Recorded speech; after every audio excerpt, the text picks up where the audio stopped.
एक समय की बात है। राजा के दरबार में एक बहुत ही चतुर मंत्री था। इस मंत्री के पास हर समस्या का समाधान होता था और राजा उससे पूछे बिना कोई भी बड़ा निर्णय नहीं लेता था। इसी कारण दरबार के अन्य लोग मंत्री से ईर्ष्या करते थे। एक दिन राजा ने मंत्री से कहा, तुम तो बहुत बुद्धिमान हो, लेकिन तुम्हारा बेटा बहुत मूर्ख और नासमझ है। मंत्री को यह बात अच्छी नहीं लगी और उसने पूछा, महाराज, आप ऐसा क्यों कह रहे हैं? आपको क्या लगता है कि मेरा बेटा मूर्ख है?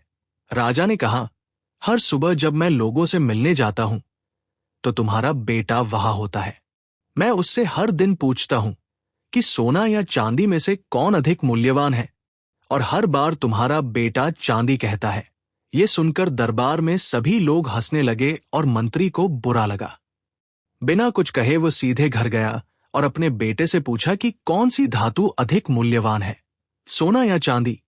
बेटे ने तुरंत जवाब दिया, पिताजी, सोना।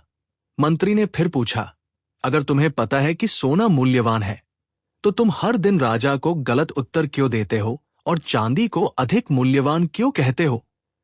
बेटे ने जवाब दिया, पिताजी, हर सुबह राजा लोगों से मिलने बाजार आता है। वो मुझे बुलाता है, मेरे सामने 2 सिक्के रखता है, एक चांदी का और एक सोने का, और मुझसे पूछता है कि कौन सा अधिक मूल्यवान है। मैं चांदी का सिक्का चुनता हूं।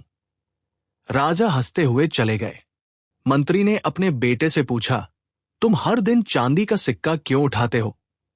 आज तो इसी वजह से पूरे दरबार ने मेरा मजाक उड़ाया। यह सुनकर बेटा अपने पिता को अपने कमरे में ले गया और एक बक्सा खोला। बक्सा चांदी के सिक्कों से भरा हुआ था। इतने सारे चांदी के सिक्के देखकर मंत्री आश्चर्यचकित रह गए और उन्होंने पूछा, तुम्हें इतने सारे चांदी के सिक्के कैसे मिले? बेटे ने जवाब दिया, पिताजी, ये वे सिक्के हैं जो राजा मुझे देते हैं। जिस दिन मैं राजा को सही उत्तर दूंगा और सोने का सिक्का ले लूंगा, उस दिन राजा मुझसे ये सवाल पूछना बंद कर देंगे और मुझे हर दिन चांदी का सिक्का मिलना बंद हो जाएगा। राजा को तब मजा आता है जब मैं चांदी का सिक्का उठाकर कहता हूं कि चांदी सोने से अधिक मूल्यवान है। वो हंसते हैं और बिना ज्यादा सोचे समझे चले जाते हैं। मैं अपना रोज का चांदी का सिक्का एक सोने के सिक्के के लिए खोना नहीं चाहता। ये सुनकर मंत्री को अपने बेटे पर गर्व हुआ और वह समझ गए कि भले ही लोग उनके बेटे को मूर्ख कहते हों, लेकिन उनकी बुद्धिमत्ता ऐसी थी जिसे केवल एक बुद्धिमान व्यक्ति ही समझ सकता था। अब जब भी कोई उनके बेटे को मूर्ख कहता, मंत्री मुस्कुराते हुए चले जाते। दोस्तों, आपने शायद गौर किया होगा कि कुछ लोग थोड़ा सा काम करते हैं और उसका बड़ा दिखावा करते हैं, जबकि दूसरे लोग बिना दिखावा किए बड़े बड़े काम कर लेते हैं। अगर आप ये जानते हैं कि क्या आप जो कर रहे हैं वो सही है, इसलिए इससे कोई फर्क नहीं पड़ता कि लोग आपको मूर्ख या पागल कहते हैं।